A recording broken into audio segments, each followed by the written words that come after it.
talk a lot about feeling confident, but what if I told you that looking confident might actually be the real secret sauce, especially when it comes to your career? Today, we're going to break down 5 awesome science-backed tricks to help you project confidence, even on those days when you're maybe not quite feeling it.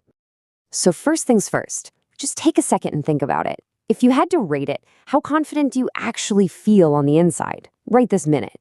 You got a number? Okay, now for the important part. How confident do you think you look to other people? Because that perception, well, that can totally change the game for you professionally. It's not just about what's going on inside, it's about the signals you're sending out. So here's the game plan. We'll start with something called the confidence paradox. Then we'll dive right into 5 super practical tips you can use today. Powering up your posture, smiling for success, controlling your cadence, walking with purpose, and of course, the big one, mastering eye contact.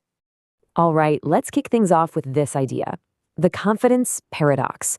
What is it? Well, it's that gap between how confident you feel and how confident other people think you are. And in a professional world, that gap can be absolutely massive. And get this, the research is really clear on this one. People who simply appear confident are consistently seen as more competent. It's like a mental shortcut our Greens take. And this isn't just about looking good, we're talking about a direct link to getting promotions and being seen as a leader. So yeah, how you feel is important for you, but how you appear is what influences everybody else's decisions. And this right here is the heart of it. You could be the most brilliant, confident person in the room on the inside, but if you're a bit soft-spoken or reserved, that confidence might not be broadcasting. And in the workplace, perception has a funny way of becoming reality. So, let's get into the good stuff, our very first actionable tip. It all starts with your physical presence, your posture. Think about it. When we feel insecure, we tend to shrink, right? We make ourselves smaller. Well, we're about to flip that script. Now, this is so cool. This isn't just about faking it. You're literally hacking your own body chemistry.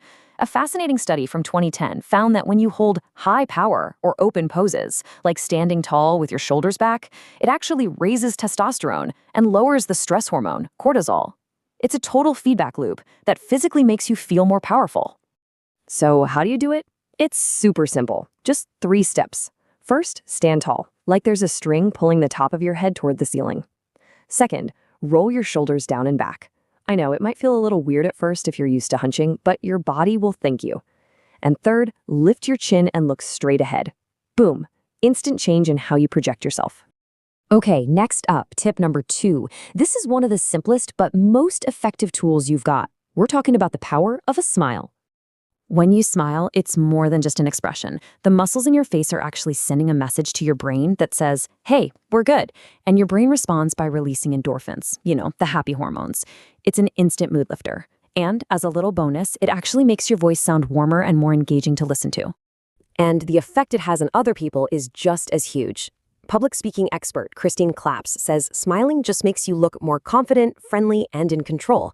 It's a simple, nonverbal cue that puts everyone around you and yourself at ease. All right, so we've covered how you look. Now let's talk about how you sound. Tip number 3 is all about controlling your cadence. That's the rhythm and speed of your speech. You know this feeling, I'm sure. You're in a big meeting, maybe you're giving a presentation, and suddenly your words are just tumbling out of your mouth a mile a minute. It's a universal sign of nerves and a dead giveaway that you're feeling the pressure. So the solution is to consciously slow down. Speaking in a more controlled, relaxed way just screams confidence and self-control. It shows you're not flustered, and when you use pauses, well, that gives your words more weight and signals that you are the one in command of the situation.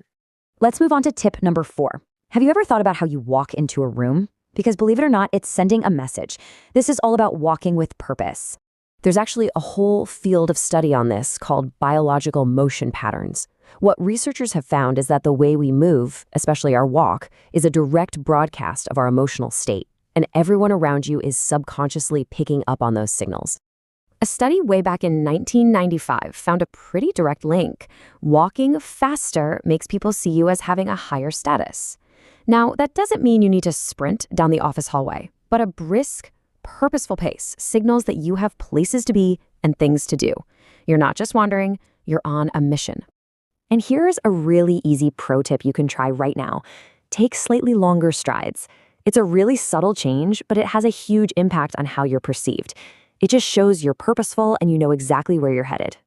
And that brings us to our final tip. And, we might have saved the most powerful one for last. It's simple, but it's a game changer. Mastering eye contact.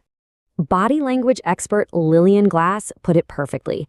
She says strong eye contact is the single greatest indicator of confidence. I mean, think about it. When you can't hold someone's gaze, it signals insecurity, maybe even dishonesty. But holding it shows you're engaged, you're present, and you're sure of yourself. Good eye contact does so much work for you. It projects confidence, sure, but also sincerity, self-esteem, trustworthiness, and even just basic likability. It's one of the most powerful communication tools you have, and you don't even have to open your mouth. And of course, in today's virtual world, this has a very specific application. When you're on a video call, it means looking directly into that little green dot, the camera lens. To everyone else on the call, it will feel like you're looking right at them, creating that essential connection and projecting that same level of confidence. So there you have it, 5 research-backed tools to add to your toolkit. From your posture to your pace, these small adjustments can have a huge impact. So the only real question left is, which one are you going to start with? Because by changing how you look, you might just find that you end up changing how you feel, too.